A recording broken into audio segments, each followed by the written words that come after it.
Vote दे रहे हो किसी को, चाहे किसी और को रहा है। ईवीएम को बंद कराओ, बिना ईवीएम के वोट देकर दिखाओ। हम तो जब जाना बैलेट पेपर से वोट देकर दिखाओ। बैलेट पेपर से वोट कराएं, बैलेट पेपर से वोट कराएं, ईमानदार है तो 400 के पार का दावा उनका जुमला है, उनका जुमला है, ये खाली झूठ बोलते हैं। मुरादाबाद की जनता जो है इस वक्त हमारे साथ है, क्योंकि राहुल गांधी अभी मुरादाबाद पहुंचे नहीं हैं। उससे पहले ही आपको सड़कों का नज़ारा दिखाने की कोशिश करूंगा कि आप देख सकते हैं कि रोड के दोनों तरफ जो है अभी से हजारों की संख्या में लोग इकट्ठा हो चुके हैं और आप अंदाजा लगा सकते हैं कि आज मुरादाबाद में राहुल गांधी का एक ऐतिहासिक जन सैलाब जो है उमड़ने जा रहा है। और इसी को लेकर के आम जनता हमारे साथ मौजूद है। मैं आपसे जानना चाहूंगा कि भाजपा दावे करती है कि उसने मुसलमानों को टाइट कर दिया है और इसी के नाम पर 2024 में वोट मांग रही है। ऐसा है कि देश का हिंदुस्तान के अंदर जो सरकार चल रही है वो एक तानाशाह सरकार है। यहाँ का किसान, यहाँ का नौजवान, यहाँ का गरीब, यहाँ का मजदूर, यहाँ का हथड़ा, यहाँ का पिछड़ा, सब इस ताना सरकार को बदलना चाहते हैं।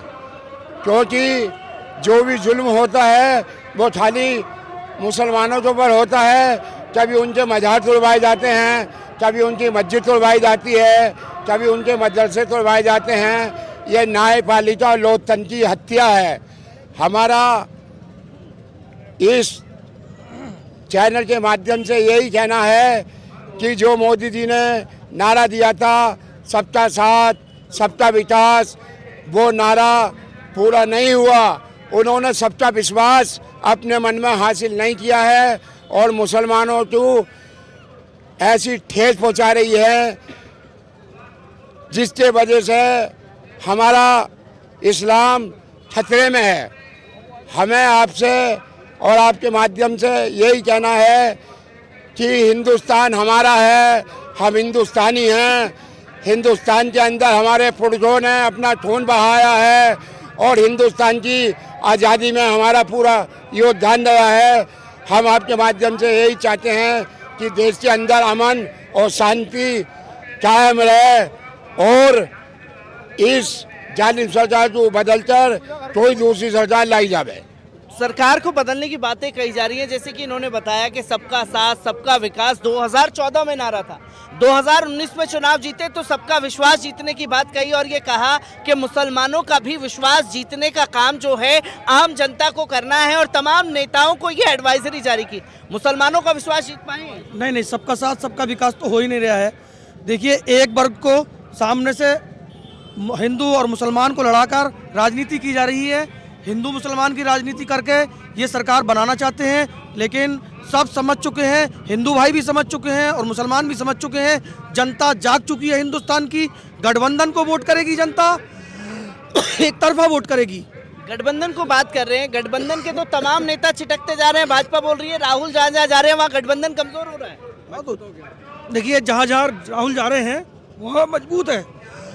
क्या लगता है आपको, गठबंधन कमजोर हो रहा है? मजबूत हो गया गठबंधन, बहुत ज्यादा मजबूत हो गया। पर पहले कमजोर हो गया था लेकिन अब दोबारा से फिर मजबूत हो गया। इनकी जो चालाकी समझ चुके हैं अब, क्योंकि जनता तो चालाकी समझ चुके सब। जनता चालाकी समझ चुकी है। पर मोदी जी का ये भी कहना है कि राहुल गांधी झारखंड गए तो हेमंत सोरेन जो इंडिया गठबंधन का हिस्सा थे उन्हें जेल में डाल दिया, और जब बिहार आए तो नीतीश कुमार चले गए, यूपी आए तो जयंत चौधरी चले गए। इनकी सरकार है, कुछ भी कर सकते हैं। जयंत चौधरी फिर पलटी कर रहे हैं, फिर जयंत चौधरी फिर पलटी कर रहे हैं, जयंत चौधरी फिर पलटी कर रहे हैं। क्या लगता है आपको कि इस बार गठबंधन की सरकार बन पाएगी? हाँ जी हाँ। कैसे बनेगी? क्योंकि भाजपा तो दावा कर रही है 400 के पार। यहाँ सब हमारे हिंदू भाई मुसलमान सब एक है। आप एक कर रहे हैं, वो तो हिंदू मुसलमान की राजनीति को ही बांट रहे हैं। कहाँ एक है? सब एक है, जुमला है। हम सब एक हैं, ये जुमला कर रहे हैं। उनका जुमला है ये। हिंदू मुसलमान सब समझ चुके हैं, ये सब मिलजुल के वोट करेंगे कांग्रेस को और इस बार जो है सरकार बदलेगी। सरकार जो बदलने की अगर मोदी जी सबको विश्वास में लेते तो आज मुसलमानों के लिए ये नौबत ना आती जो मुसलमानों से उन्होंने वायदा डाला था कि हम सबका साथ देंगे, सबका विकास देंगे, सबको विश्वास देंगे। अगर मोदी मुसलमानों को विश्वास देते तो आज गठबंधन होता ही नहीं। लिहाजा उन्होंने मुसलमानों के साथ में भेदभाव किया है, अत्याचार किया है, इनकी सजा उन्हें इंशाल्लाह जरूर मिलेगी। क्या लगता है 2024 में आम जनता जाएगी गठबंधन के साथ? जरूर जाएगी। पर मोदी जी तो कह रहे 400 के पार जाएगी। मोदी जी क्या है, मोदी जी हर टाइम बोलते ही रहते हैं, वो तो अच्छा बोलते ही रहते हैं, कुछ ना कुछ बोलते ही रहते हैं। अब अच्छा क्या बुरा क्या, वो तो जो बोल दिया उन्होंने कुछ करा है, आज तक कुछ करा है? वो तो बुलडोजर के नाम पर भी वोट तो मांगे। बिल्डोजर ही चलवाते हैं वो हर जगह, बस बिल्डोजर ही फेमस है पूरे हिंदुस्तान में, और कुछ फेमस ना है। बिल्डोजर के दूसरे अलावा कोई जहाँ कहीं जा रहा है कहीं पे तो टॉयलेट फेमस है, टॉयलेट के अलावा बिल्डोजर फेमस है, बस ये दो चीज़ें फेमस है। वरना मोदी जी का तो डंका बज रहा है ना, बोले विश्व गुरु बन चुके बस तो रहा भाई, दिल्ली में जाकर चले जाओ, किसानों पे इतने अत्याचार हो रहे हैं, बताओ कितने हो रहे हैं। लाठी डंडे सब कुछ उन पर बरसाया जा रहा है, और इतने ईमानदार हैं जो उन्हें खाने को दे रहा है, जो देश की पीढ़ी उन्हें खाने को दे रही है। किसान अपनी दिन रात की मेहनत मजदूरी करके उनके यहाँ अनाज पहुँचा रही है, उन्हें डंडे तोड़े जा रहे हैं, उनके सिरों पर लाठी चार्ज करी जा रही है। तो कैसे हो जाएगा ऐसे, बताओ वोट कैसे दे जाएगा?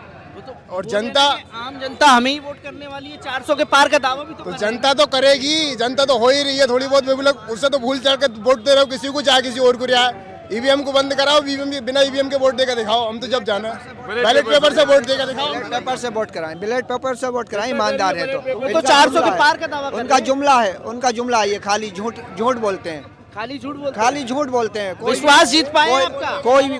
कोई भी सबका साथ सबका विकास जो इन्होंने बात बोली थी वो सब जुमला है, वो सब जुमला है। वो सब जुमला, वो भड़काते हैं लोगों को।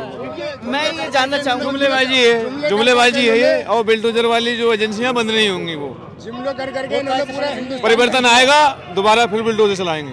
परिवर्तन आएगा फिर दोबारा बुलडोजर चलाएंगे। किस पर चलेगा जब परिवर्तन ही आ जाएगा? परिवर्तन आ जाएगा इस बार, लगता है परिवर्तन आएगा।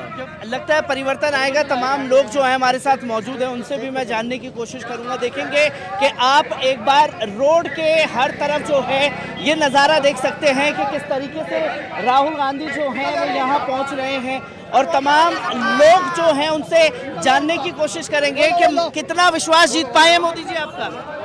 हमारा विश्वास कहाँ से जीत लिया मोदी जी ने भैया? हमारा तो बीजेपी को मुसलमानों को अलग थलग डाल दिया बिना मतलब में, इसका कोई मतलब नहीं। और सबसे पहली बात ये है, देखो बेरोजगारी, महंगाई चरम सीमा पे है, और ये दबाव बना कर डरा रहे हैं। जैसे कोई गांव में विपक्ष होता है ना, प्रधानी रहते हैं छोटे छोटे, डराते हैं, जेल भेजते हैं झूठे से, ये झूठ भेज रहे हैं। ये राहुल डरेगा नहीं इस बार। इतना बढ़िया मजबूत नेता, आज़ादी के बाद पहला पढ़ा लिखा आदमी आया मजबूत, कि जीत ही जाएगा। इस बार जीती जाएगा। पर वो तो कह रहे हैं कि राहुल के आने से कोई फर्क नहीं पड़ने वाला, इस यात्रा का कोई फर्क नहीं पड़ेगा। तुम टिकट दबाकर देखो, सही वाले टिकट बांट देंगे, फिर बता दियो हमें। तुम ये हालात क्यों जमीन पे है, हम नीचे, हम आसमान की बात नहीं कर रहे, हम जमीन पर रहते हैं, गांव के रहने वाले लोग हैं, और गांव से दुनिया का सीरियल चलता है। और शहरे गांव का, चाहे वो जिस धर्म आदमी का जाती हो, ऐसा नहीं मुसलमान कोई है इसमें, हिंदू जाटा दलित ये सारा शहरा एक तरफा साथ है, पिछड़ा साथ है। सुख परेशान है क्योंकि हमारे हिसाब से या गांव के गरीबों के हिसाब से 5 किलो अनाज नहीं है पूरा काम करने के, जिंदगी काटने के लिए। बहुत सुविधा चाहिए। बेटियां जवान, बेटे जवान पड़े, शादी नहीं हो पा रही, कारोबार नहीं। नोटबंदी ने ऐसा बर्बाद किया, कमर तोड़ के ध्वस्त हो गया मुल्क। कोरोना उससे ज्यादा ध्वस्त कर दिया गया। क्या बचा छोड़ा क्या है देश में? पर कोरोना के बाद भी तो मोदी जी 2019 में जीते ना। वो हिंदू मुस्लिम कर दिया उन्होंने, वो पैक्ट दे दिया ना, वही 80 उसका नारा दे दिया, तो यहाँ भड़क गया हिंदू। उसे कहती जैसे जाट पश्चिम का हो गया था एक बार को लोकदल वाला, और वहाँ वोट चला गया ना, पहले वही सरकारी चेंज हुई थी इनकी यूपी में भी। इस बार तो लोकदल वाले भी वहाँ एनडीए में शामिल हो तो गए। अब वो खत्म हो गए, क्योंकि जाट हो बैठा, हत्या हो रही है जाटों की, वो अपने आर पार पर आ गया। क्या मरे जाट नहीं, किसान बैठा है। गलत है किसी जाति का नाम लेना, वो किसान गरीब मजदूर बैठा है। कौन मरेगा कौन जिएगा वो हटने तैयार नहीं है। पर जहाँ जहाँ प्रोटेस्ट हो रहे हैं, भाजपा तो साफ तौर पर कह देती है कि कांग्रेस भड़का रही है, कांग्रेस के लोग ना कांग्रेस से इससे लेना नहीं है। अब भी हम भी कांग्रेस ही नहीं है, कसम खाकर नहीं है कांग्रेस ही। कहीं जाकर तुलना कर लो, हमारी आदत जीवन में नहीं है। हम तो सिर्फ जनता है, जनता के दिल की बात सुना रहे हैं। हमारा लेन देन नहीं है किससे। अगर रही भी है तो हम समाजवादी से नहीं अटैच, जो सही वाली बात थी, या बसपा से अटैच रहते। कांग्रेस से हमारा लेन नहीं है, पर कांग्रेस पर ट्रांसफर हो गया वोट सेरा, क्योंकि राष्ट्रीय जगह 2 इलेक्शन है, बीजेपी या कांग्रेस। क्योंकि 2020 में भी 22 में भी जब चुनाव हुए तो एक तरफा वोट जो है अखिलेश और जयंत को मिले मुसलमानों के।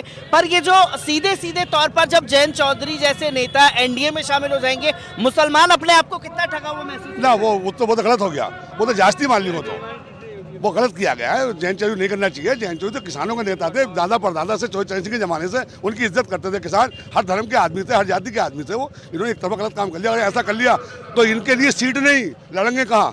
इनके वालिद, इनके पिताजी के सामने वो लड़े, MP मुगजीद हैं, इनके सामने मौजूद MP हैं, तो कि लड़ना कहाँ जाएंगे वहाँ? ये तो जीरो लड़ाने जाएंगे वहाँ।